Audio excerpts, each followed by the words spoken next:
Why, hello everybody. Welcome to CRIJ 1313 Juvenile Justice Systems. This is the online summer program version of this course.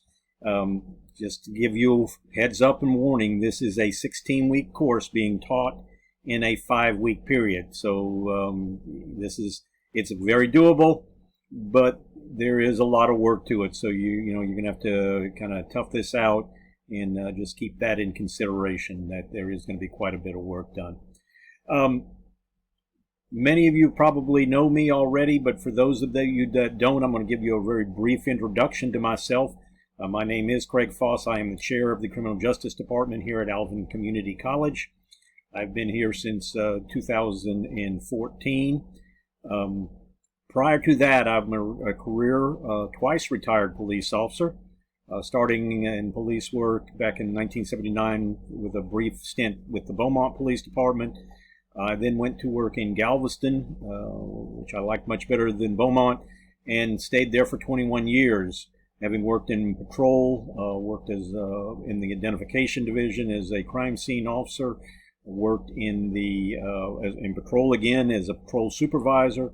I worked for about a year as an auto theft detective, and then back as a supervisor in the crime scene unit. So majority of my time was the crime scene.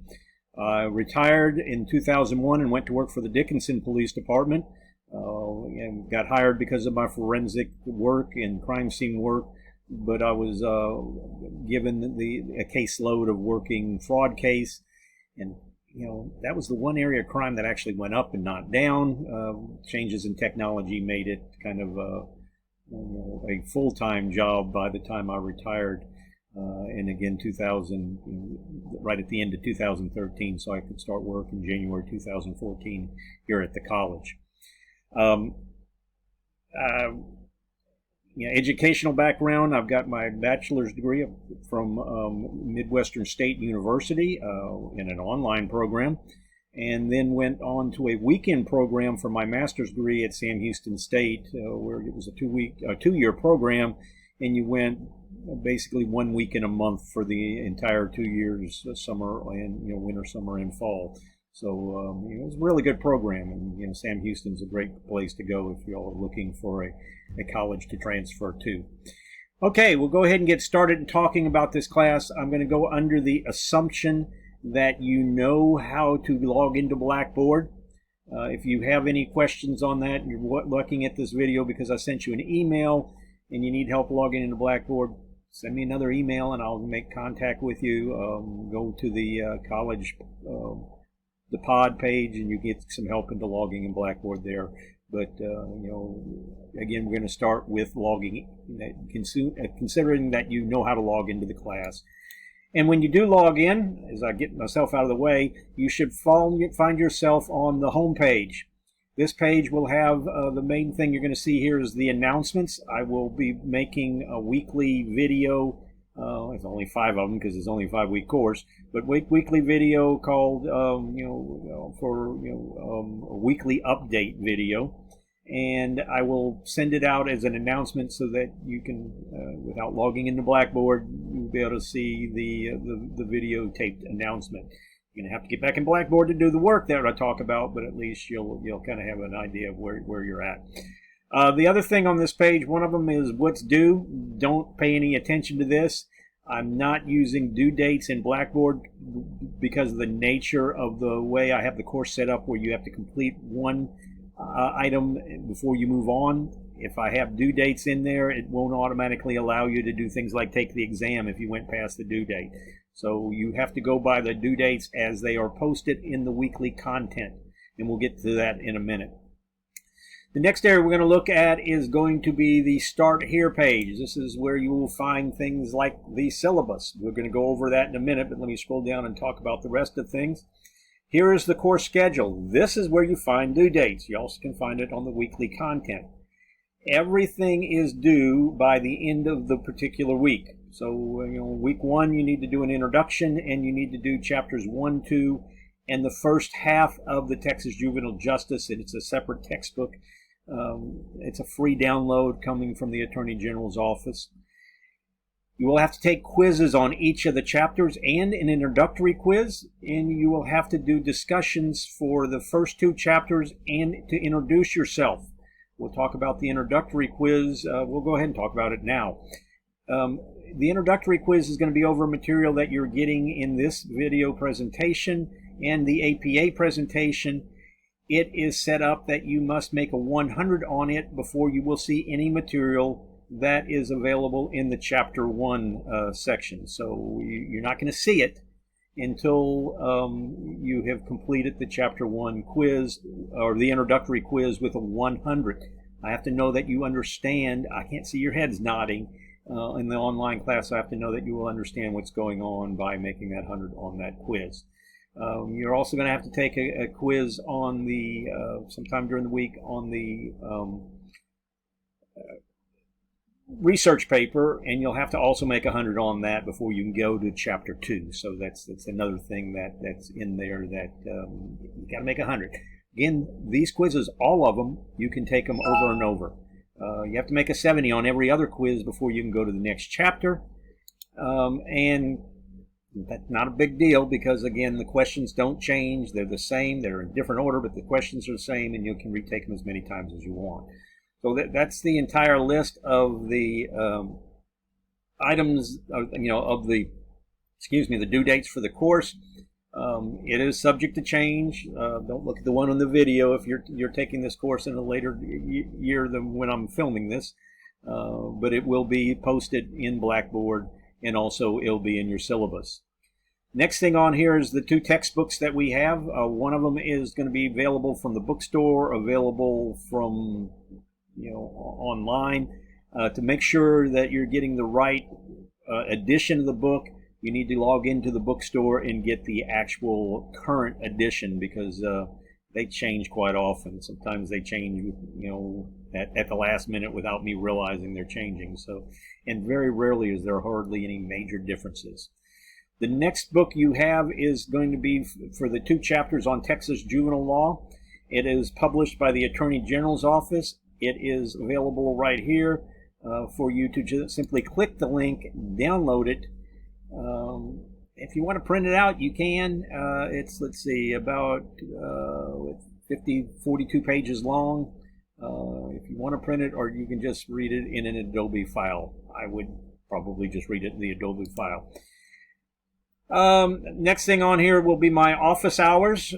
So check those. They will vary from semester to semester, year to year. So just kind of look at that. And I mentioned we'll go back and look at the syllabus, so now is the time to do so.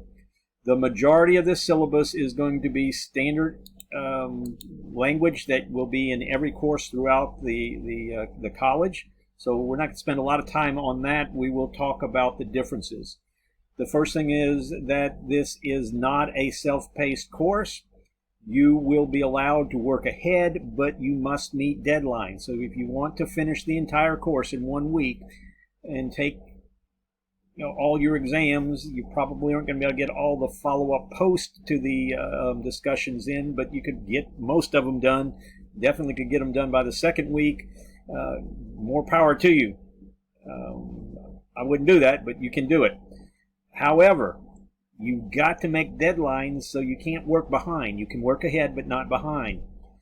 For this course, all major exams and the introductory exam will require you to use the HonorLock proctoring system, which requires you to use Chrome browser with a little bit, a small extension that you can add every time you take the exam and delete it off if you want.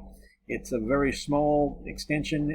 You'll be watching a video before you take the introductory quiz on how HonorLock proctoring works. It's a whole lot easier system than the previous one, the proctoring system we were using. It does require a Chrome browser, a webcam, and a microphone. You have to be using a computer. It can be a Mac, it can be a Windows 10, it can be a Chromebook, it can be a tablet that has the Chrome browser on it. It will not work on phones. The Chrome browser does not allow extensions on the phone, so it will not work on it. So whatever type of computer you're using has to allow the extension on there. So kind of look at that. And again, we're going to be taking the introductory quiz using it. so that you will kind of make sure that it works for you. As far as communicating with me, definitely the best way to communicate is by sending me an email. When you send an email, include the course that you're in the heading, and give me some idea about what it's about. I get a lot of spam email, so if you just send an email without,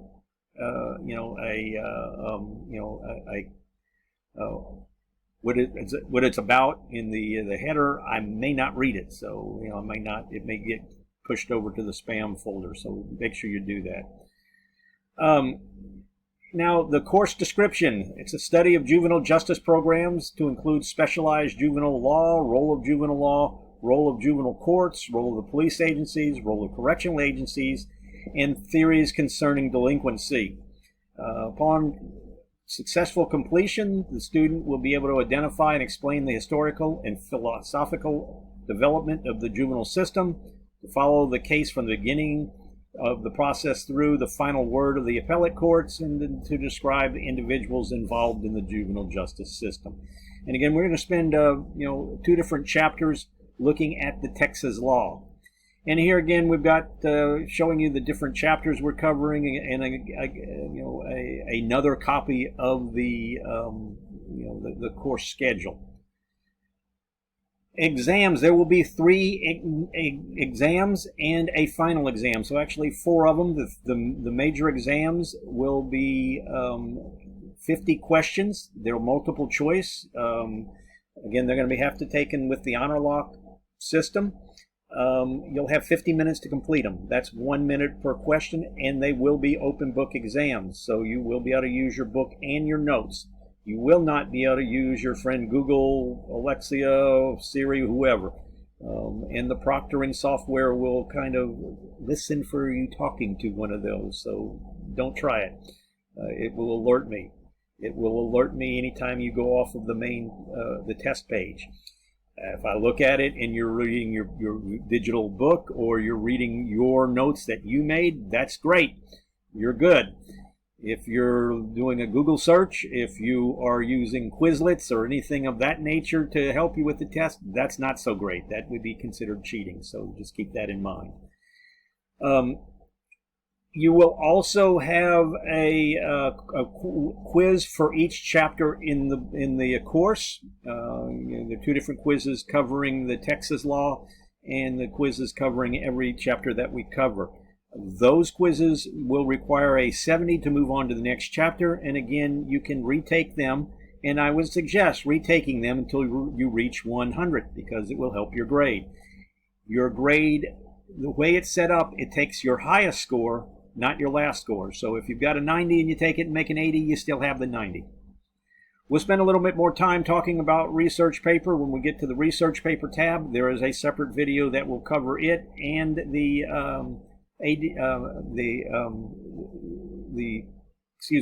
plagiarism and the system that we're using for the course. So you will have to watch both of those, and you'll be able to see where you need to be. Also, you'll be selecting your topic, 1 topic per student. But again, you'll have a separate video for that. As far as grading summary, each major exam is worth 15%. The quizzes in total together are worth 15%. Your final exam is worth 20% of your grade. The research paper, and you have to do a videotaped presentation for this course and do a PowerPoint presentation for you to present. Those are all worth 10% of your total grade. And then the discussion questions, including the follow-up discussions, are worth another 10%. Now, with your discussions, you will be required to do during the course of the semester, because this is a short course, and there's a lot of discussions that you'll have to do. You'll do 1 for each chapter. You'll have to do 10 follow-up posts during the entire semester. So that comes out to 2 a week. That's not that many.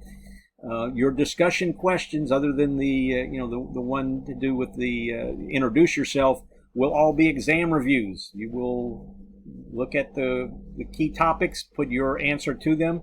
So your follow-up will be talking about how your answer is different than someone else's answer. I don't want a follow-up that says, hey, you did a great job on this, or I like the way you wrote things. No, you will say, hey, for the answer on whatchamacallit, you got that they were doohickeys, and I got that they were thingamajigs. So you're contrasting your answer to their answer. That will get you the credit for a follow-up post. You need to get 10 of them to get 100 points for the follow-up post. And the follow-up post will be one part of your discussion grade. Now, as far as attendance, you're not going to be held to go to class any time in particular, but you will be held responsible for meeting deadlines. And the way this is set up, that if you complete all of the material for the week, every deadline that was due, you're going to be counted as present. If you complete some of the material but not all of it, you will be marked as late. If you don't do anything for the week, you'll be marked as absent. If you're marked more than one complete absence, you lose a letter grade off your final grade. So let's say you do some of the work for the entire semester, so that would be, but you don't have any week where you complete everything. That would give you actually 5 absences, which would be the equivalent of 2.5 absences. It would give you, it would give you 5 lates, which is the equivalent of 2.5 absences. Any complete absence over the limit of 1 loses a final letter grade. So if you did that, your final letter grade in the class would drop 1 letter. If you had an A, you'd get a B on your final grade. If you had a B, you'd get a C. If you had a C, you'd get a D. And if you had a D, you'd fail the class. Now, simply not doing any material for 2 different weeks would also cause a grade reduction. Guys, there's a lot to do, and it's got to be done fast, so just kind of keep that in mind. Work real hard to get it done. You can work ahead. There's not a whole lot of time to work ahead, but you can work ahead. Just kind of keep that in mind. The rest of the material in here is pretty much going to be, right out of the template. So just kind of look at them. You are responsible to make sure that you follow those guidelines. So please look at them. And again, some of this material will be on that quiz that we're going to get to in a second. Okay, so the next section we're going to look at is going to be the key section, is your weekly content section. And when you go to that folder, the weekly content tab, there are several folders under it. Actually, there are going to be 5 folders under it, 1 for each week. And each one of these folders will have folders embedded in them with the material that we're covering and that is due that week. So first week, we're doing an introduction. We're looking at chapter 1, 2, and the juvenile justice. During the introduction, you're going to look at this video that you're watching now. You will introduce yourself in the introductory discussion, and you'll watch the research paper video that will be found on the research paper tab. And then you will take the research paper quiz and the introductory quiz, making 100 on both of those. Okay, the research paper quiz has to be completed before you get to chapter 2. And the introductory quiz has to be completed before you can view chapter 1. Now you'll notice that the only folder that is visible right now is the introduction folder. So if I click on that, it will come in and show the material. And here's the video. This one I'm making now will replace it. There's a link to the Texas Juvenile Justice books, which actually is in the wrong spot, so that will be removed. There's the introductory quiz, the plagiarism quiz, video.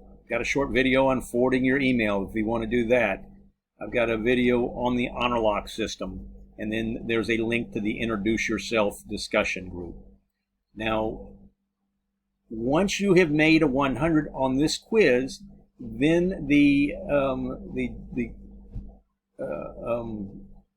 folder for chapter 1 will be visible. In addition to the quiz, you do have to make an original post to the Introduce Yourself video before it will be visible. So you've got 2 different things that you're going to have to do. I paused the video for a second while I went and took the quiz and made a 100 on it. and then did an introduction. Okay, no, I went and put 100 scores in my grades into gradebook so that the folder will be visible. So if we go back to the weekly content, go back to week 1. Now you've got chapter 1 folder also visible. So if we look in that folder, there's not going to be quite as much to do in there. We've got the video on the chapter. Hey, if you want something to help put you to sleep, watch some of my videos. I understand that. You can pause them and start over. Once you have watched the video and read the chapter in the book, take the quiz. You just click on the quiz and take it. Again, it's 10 multiple choice questions. If you don't get it 70 the first time, take it again, and you will eventually get 70. Hopefully you'll do it rather quickly.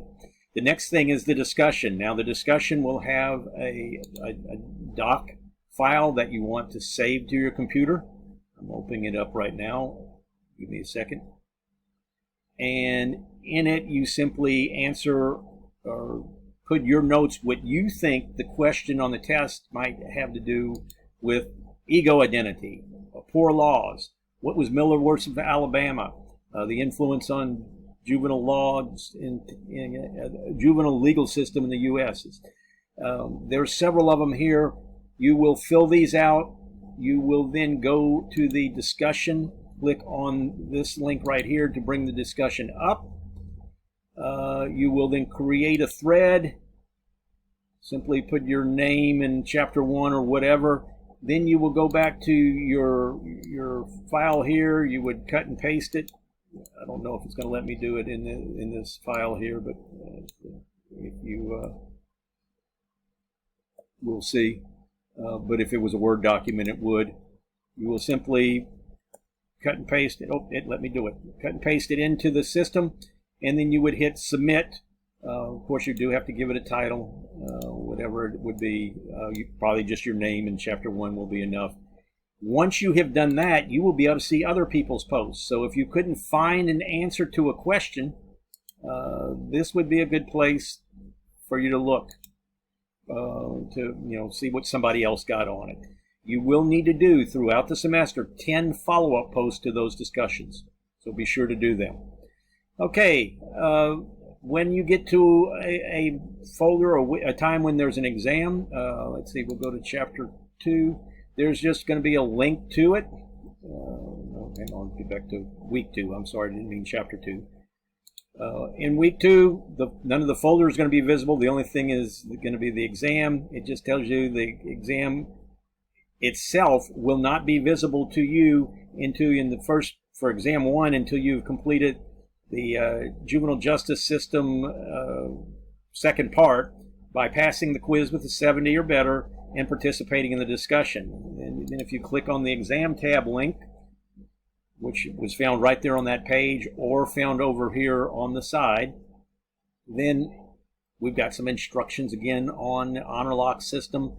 The video that you would have probably already seen before you took the intro quiz will be there. And then down below here, the exam will be visible. It's not visible now because I haven't, or my test student has not passed the requirements for it to be visible. So again, if you have any questions about those, send me an email, or if it's technical question, you can do the Blackboard, the technical support right here. If it's an issue with HonorLock, they've got their own tech support. You can hit this little emblem right here, and it will bring you to their chat when you're in the HonorLock system. Okay, the last thing we're going to look at is going to be the research paper. And the research paper can be found on this tab. There is another video for you to watch on the research paper. Just click on that, and it's a 28-minute video. And you will learn everything you wanted to know about it. Now, that is a generic video. It's not for this particular course. So if it's talking about having to come to campus to do a presentation, that is normally the case. But in the 5-week course, we just don't have time for it. So your video, your presentation, you still make the PowerPoint. You will then present it to at least 2 people find some suckers, have one of them film you. You can film it with a camera. You'll just, with your phone, you'll just have to be able to upload it. There will be a file system upload. I use 3 different ones. It just kind of depends on which one's working the best at the time. But there will be a video submission here. Again, if you watch this video, it's going to talk to you about topic selection and so forth. You go here to select your topic. Pay attention to the video. Pay attention as you're going, because you will have to make a 100% on this quiz before you can continue to chapter 2 in the course. There is a requirement for an interview in all of these. You need to start working on this video or this research paper the very first day you get this video. Kind of figure out who you're going to interview and start trying to interview. It's a short interview, 5-6 questions, that's it. But you got to get someone that will answer them, and they have to be somebody that is more knowledgeable on this subject than most people. So restorative justice, you can talk to a school counselor, you can talk to a probation officer, your, I don't know, sociology professor on campus, somebody like that. Boot camp, you're probably going to want to talk to juvenile probation officer. Cyberbullying. Hey, if you know someone that's been cyberbullied, some of the most interesting interviews I've gotten have not been people interviewing police officers or probation officers, but have been people interviewing victims. On the school shootings, I had last year a student interviewed one of the students who was at Santa Fe High School during the horrendous school shooting. Very interesting, and it was a different perspective on how that student felt at the time. So it doesn't have to be somebody that's professional in the field. It has to be somebody that has more knowledge. I've had people talk to, in the family violence, interview a friend whose father had beat him and his mother. A sad interview, but a very interesting interview. So make sure you get all of them done. Get your interviews done early, because that is usually the hardest part of this. Well, that's all I've got for you in this, introductory presentation. Please, if you have any question or if something's not quite right, send me an email. I will also, I didn't have it set up yet. I will have a Ask Your Instructor discussion board that will be available on every one of the weekly pages. There'll be the same discussion board where you can ask questions about something that is of interest to the class. It's not for you to ask about your grades. It's not for you to ask about something, your curriculum or anything like that. No personal questions, but questions about, hey, the chapter 5 is not available, and I've already made a 70 on the chapter 4. We don't have chapter 4 and 5 in this course, but that's would be something of that nature. So you can kind of ask those questions. You can ask a question on there about who to interview. Maybe one of your classmates will have an idea, things like that. So just kind of look at it like that. Guys, welcome to the class. I'm looking forward to working with each and every one of you during the course of the semester, and I will talk to you later.